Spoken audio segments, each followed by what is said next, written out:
বন্ধুরা, আপনারা সবাই ভালো আছেন? আজকে জুম্মার দিন, শুক্রবার দুপুরবেলা লাঞ্চের টাইম। অফিস থেকে এইমাত্র আসলাম লাঞ্চ ব্রেকের জন্য।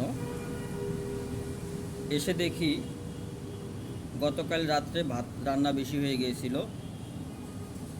সেই ভাত এক প্রকার বলতে গেলে নষ্টই হয়ে গিয়েছে, কিন্তু আমাদের আফজাল কাকা উনি সেই ভাতটাকে আবার নতুন করে রান্না করেছেন। টক খিচুড়ি আমরা গ্রামের ভাষায় যেটা বলি। সবথেকে বড় কথা হলো যে আল্লাহ রাব্বুল আলামিন রিজিকে যেটা রেখেছেন এটা আমি আপনি কেউ জানি না।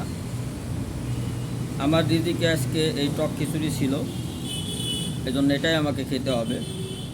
আর ব্যাচেলার জীবন মানেই কখন কি হয় এটা বলা যায় না।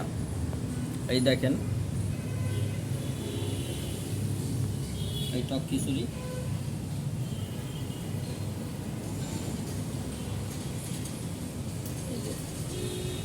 এটা এখন খেতে হবে।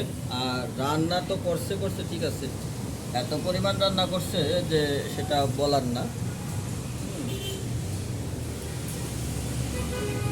তা কি করা, এই টক খিচুড়ি খেতে হবে। আর আমি যেখানে থাকি এটা হলো আমার রুম, আপনারা দেখতে পাচ্ছেন।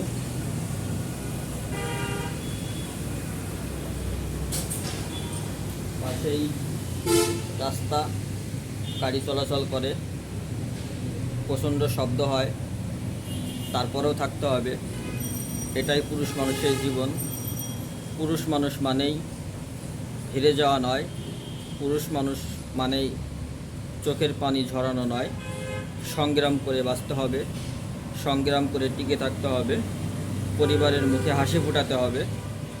পরিবারের মুখে যদি আমি আপনি হাসি ফোটাতে না পারি, তাহলে সমাজের মুখে আমরা পুরুষ হিসাবে গণ্য হব না। সেই চিন্তা করেই আল্লাহ রিজিকে যা রেখেছেন তাই খেয়ে নিব, কিছু করার নাই।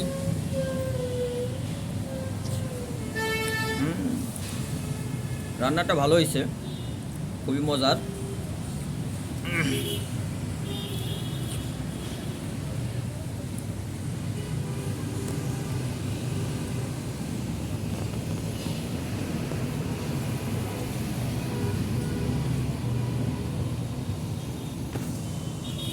তো বন্ধুরা, সবাই ভালো থাকবেন, সুস্থ থাকবেন। আপনাদের পরিবারের সকলের সুস্থতা ও দীর্ঘায়ু কামনা করে আজকের মতো আমার এই দুপুরের ভিডিওটি এখানে শেষ করছি। আল্লাহ হাফেজ।